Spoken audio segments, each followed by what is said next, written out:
किया है। उन्होंने कहा है जैसे पीएफआई बैन है उसी तरीके से जो है वो बजरंग दल को भी बैन होना चाहिए।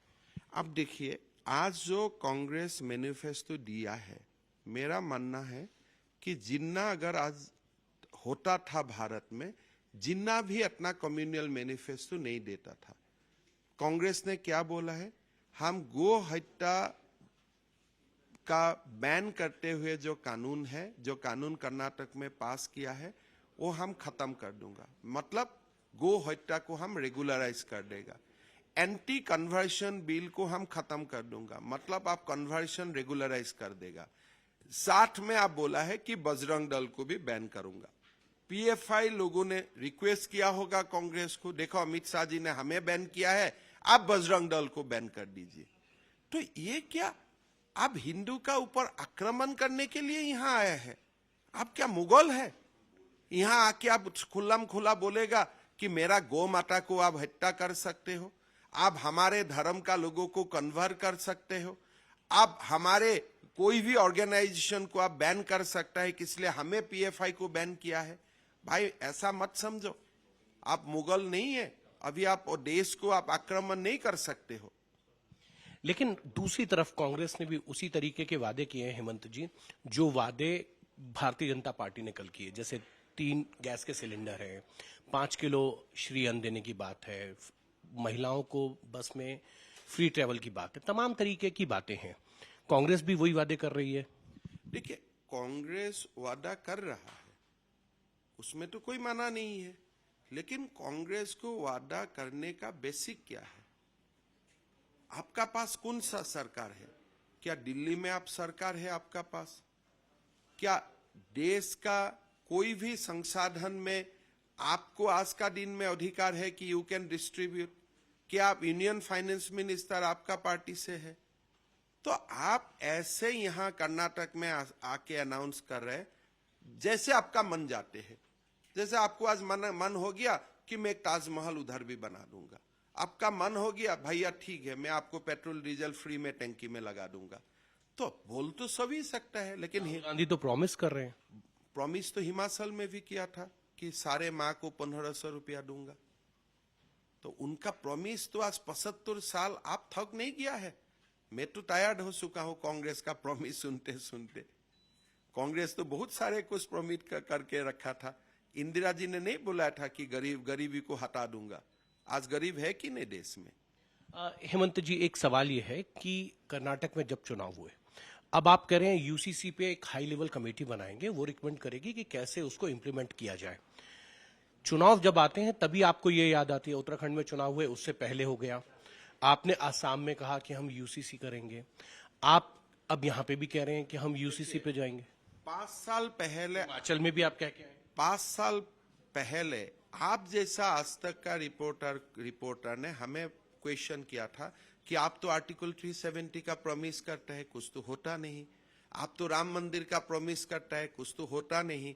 आप थोड़ा पहले का थोड़ा फ्लैशबैक कर लीजिए। आप जैसा आज तक का रिपोर्टर ही बीजेपी का नेता। मेरा सवाल यह है, जब चुनाव आता है तब चुनाव में ही बोलना सही है ना? चुनाव ही तो संवाद का मेन, डेमोक्रेसी इज व्हाट? आपका जो मन में है आप चुनाव में बोलिए, लोगों से आप एक अप्रूवल लीजिए और पार्लियामेंट में कानून पास कीजिए, जैसे हमने 370 किया, राम जन्मभूमि हो रहा है। तो बीजेपी का जो वादा है उसका ऊपर कृपया डाउट मत कीजिए। टाइमिंग हम अपने आप डिसाइड कर लेता हूं based on the situation of the country. NRC को लेकर आसाम में, क्योंकि आप देख रहे थे पूरे मामले को, एनआरसी आसाम में नहीं लागू हुआ, कुछ बहुत सी कमियां रह गई कोर्ट के ऑर्डर के बावजूद। अब आप कह रहे हैं यहां एनआरसी लागू करेंगे। एनआरसी का सबसे बड़ा इशू था कि हमें एनआरसी लागू करने का कोशिश किया विदाउट सीए। साथ साथ में आसाम का NRC was not a nation wide NRC. हम अगर लोग कोई बोल देता है कि मैं बंगाल से आया हूं, मेरा पास कोई अधिकार नहीं था कि मैं बंगाल में जाके जांच करूं कि वो एक्चुअली बंगाल का है कि नहीं। सो गृह मंत्री जी पहले भी 1-2 बार मेंशन किया है कि एक एनआरसी का बारे में नया तरफ से सोचने का जरूरत है। मैं मानता हूं कि कर्नाटक बीजेपी ने एक बहुत अच्छा कदम उठाया। कर्नाटक में एनआरसी, आसाम में एनआरसी, हर स्टेट में एनआरसी होगा तो पक्का मजबूत एनआरसी बनेगा। सवाल ये है कि मल्लिकार्जुन खड़गे वो ये कहते हैं कि जहरीले सांप हैं। उनके बेटे उन्होंने कहा कि नालायक बेटा है। प्राइम मिनिस्टर के लिए अपशब्दों का प्रयोग किया। देखिए, जहरीली और नालायक दोनों तो एक कॉन्ट्राडिक्टरी हो जाता है। जहरीली इज वेरी वेरी इफेक्टिव, नालायक इज इनएफिशिएंट। सो दोनों बाप बेटा में कुछ डिसाइड करना सही है कि क्या सबसे आक्रमण करना है। लेकिन जहां तक जहरीली सांप का बात है, सांप रहता है भगवान शिव शंकर का गले में, और हम जब शिव अभिषेक करता हूं, दूध शिव जी को भी देता हूं, नाग देवता को भी देता हूं। हाँ, कांग्रेस का प्रॉब्लम है, नाग देवता बाहर आके कांग्रेस को काट रहा है कि इसलिए कांग्रेस देश को बहुत सारे अन्याय किया था। तो कांग्रेस का दुख है, होने दीजिए, उसमें हमारा क्या फर्क पड़ता है। लोग तो नाग देवता को हमेशा पूजा करते ही रहेगा जब तक हमारा हिंदू धर्म रहेगा। सर, एक सवाल ये है कि मुस्लिम रिजर्वेशन था यहाँ 4% का, मुंबई सरकार ने उसको खत्म किया, और जो 2% है वो लिंगायत और वोकालिगा समाज को दे दिया। कोर्ट ने उस पर स्टे लगा दिया। आप कह रहे हैं कि जो हमने किया वो सही किया, और अगर हमारी सरकार आएगी तो इसको जारी भी रखें। देखिए, कोर्ट हो सरकार हो, सबको बाबा साहेब भीमराव अंबेडकर जी ने जो कॉन्स्टिट्यूशन देके गया है वो मानना पड़ेगा। आपका कहना ये अनकॉन्स्टिट्यूशनल था। आप देखिए, अगर आप मुसलमान को 4% रिजर्वेशन देते हो, सिख को क्यों नहीं देते हो, हिंदू को क्यों नहीं देते हो, जैन को क्यों नहीं देते हो, बुद्धिस्ट को क्यों नहीं देते हो? क्या बाकी धर्म का लोग राष्ट्र निर्माण में कोई कुछ काम नहीं किया है? तो अंबेडकर जी ने बता के किया है कि reservation is mean for deprive community. Congress ने पाप कर रहा है। अंबेडकर जी ने जो कॉन्स्टिट्यूशन हमें दे के गया, उनका कोर वैल्यूज को कांग्रेस अटैक कर रहा है। अभी कांग्रेस बोल रहा है हमारा सरकार आने से 4% मुसलमान रिजर्वेशन हम दोबारा लगा देगा। अरे भाई, तुमको 10 बार जन्म लेना पड़ेगा, तब जाके ये संभव होगा। एक अंतिम सवाल आपसे।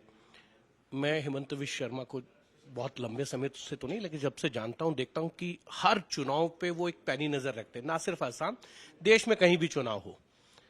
इस बार हेमंत विश्व शर्मा की कितनी उम्मीदें हैं और कैसा चुनाव देख रहे हैं? काल तक उम्मीद अलग था, जब बीजेपी का मैनिफेस्टो आया उम्मीद अलग हो गया, और आज जो कांग्रेस का मैनिफेस्टो आया, मेरा उम्मीद आसमान को टच कर दिया। नंबर कितने? इसी से आप बात कर लीजिए। परसों तक एक अलग नंबर था, काल एक अलग नंबर बना, और आज कांग्रेस मैनिफेस्टो रिलीज होने का बाद नंबर पूरा अलग हो गया है। ये थे आसाम के मुख्यमंत्री हेमंत विश्व शर्मा। कैमरामैन मदन प्रसाद के साथ हिमांशु मिश्रा, बेंगलुरु, आज तक।